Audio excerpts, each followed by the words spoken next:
Hi, this is Jason from Horrific Nightmares. Welcome back to my top 5 horror recommendations. This time it's for the month of July.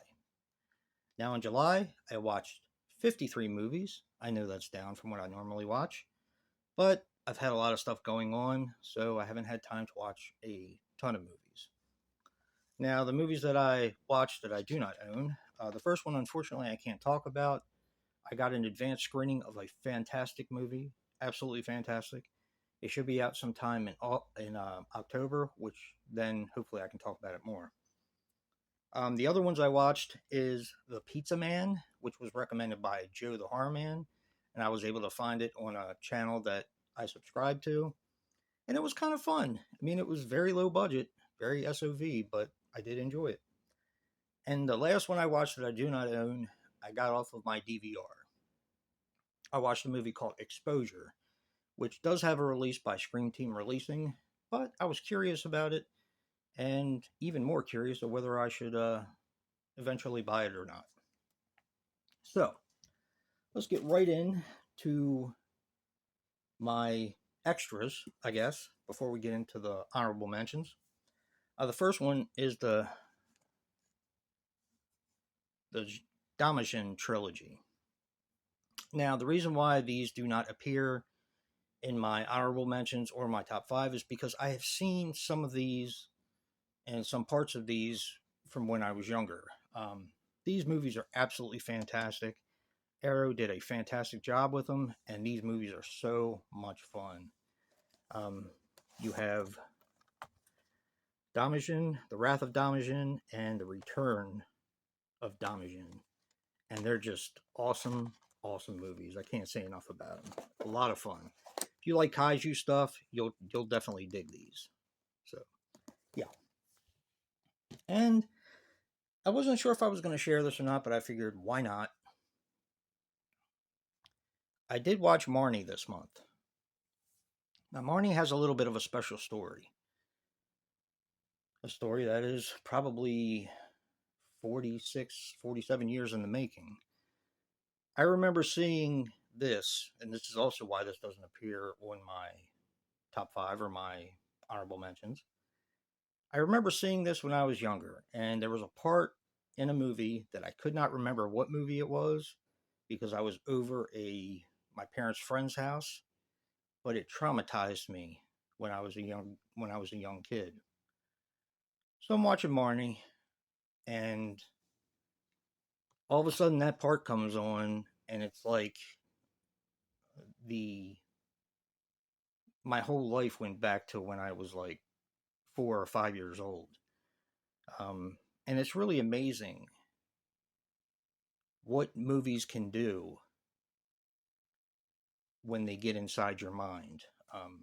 Yeah. So I've been looking for this movie for years. Like I said, I've had this in my collection for quite a while, but I didn't know that this was the film that had the part that traumatized me when I was a kid. But really good movie though. Alfred Hitchcock rules. All right, let's get into my top 5 honorable mentions.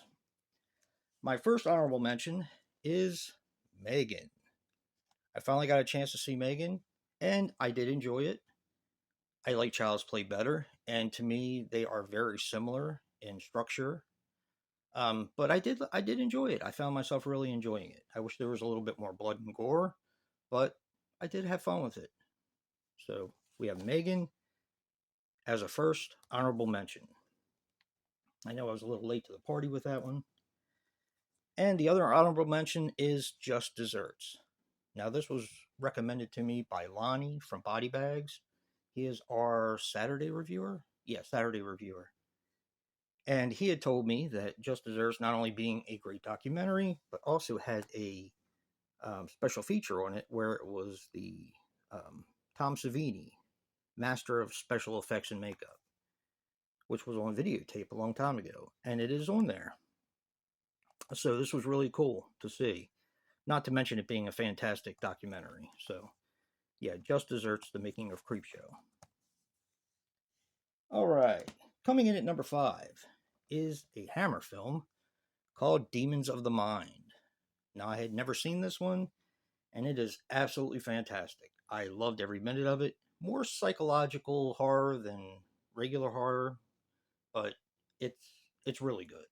So yeah, check out Demons of the Mind. I'm not going to say too much about any of these because I find that my videos run a little too long, but yeah. Number 4 is all 3 hours of Beau is Afraid. I really enjoyed this. Ari Aster is one of my favorite directors, and this movie is a masterpiece. It really is. I know a lot of people think it's overindulged and stuff like that, but if you really watch it, if you're a son and you have a mom, you should be able to understand a lot of what happens in here. A lot of it's symbolism, but it's really good.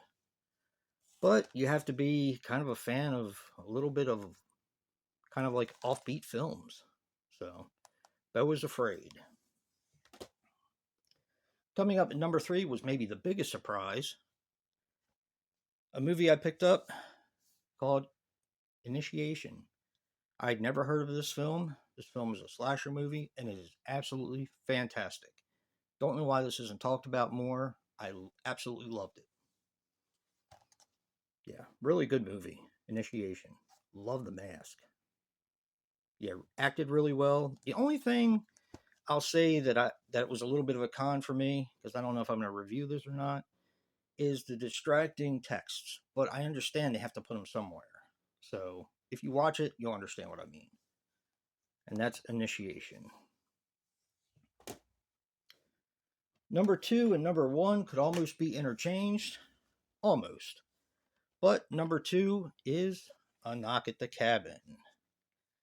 It is not a surprise, shouldn't be a surprise to anybody, that I am a fan of M. Night Shyamalan. I think his movies are fantastic. There's only one that he's made that I haven't seen, and that's After Earth, and I plan on watching that pretty soon. But this movie is unbelievable. Special thank you to Joe for sending this to me. He found another copy at a Savers where he lives, and I appreciate it more than words can say. A Knock at the Cabin is brilliant. Again, everybody complains that they want original horror movies. Well, here you go. This is original. And that's A Knock at the Cabin at number 2. Which leaves number 1.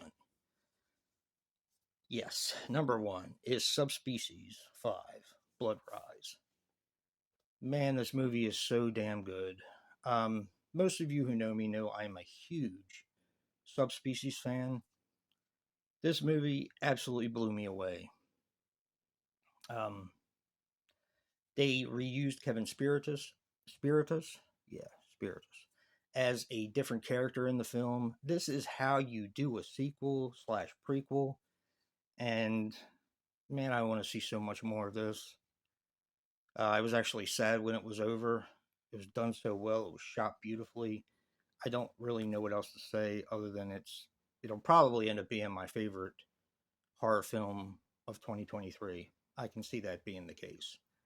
So, if any of you have any hesitations of seeing Subspecies Blood Rise, especially people who are fans of the Subspecies franchise, don't hesitate. It's freaking fabulous. So that's Subspecies Part 5, Blood Rise at number 1. A Knock at the Cabin, number 2. Initiation at number 3. Beau is Afraid at number 4. What is Beau afraid of? Demons of the Mind at number 5. And we have my 2 honorable mentions are Just Desserts and Megan. Also talked about Marnie, man, that blew my mind, and the Damajan trilogy. Yeah, that's some really good watching material. So those are my recommendations. Thank you so much for watching. Physical media matters, guys. And until next time, peace.